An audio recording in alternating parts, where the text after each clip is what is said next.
પછી હાથ હોનાનું છોડી તમે બીજા હાર ગયા હતા.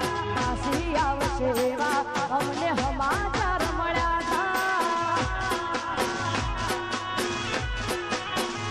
વળી હાથ હોનાનું છોડી પૂછે આંખો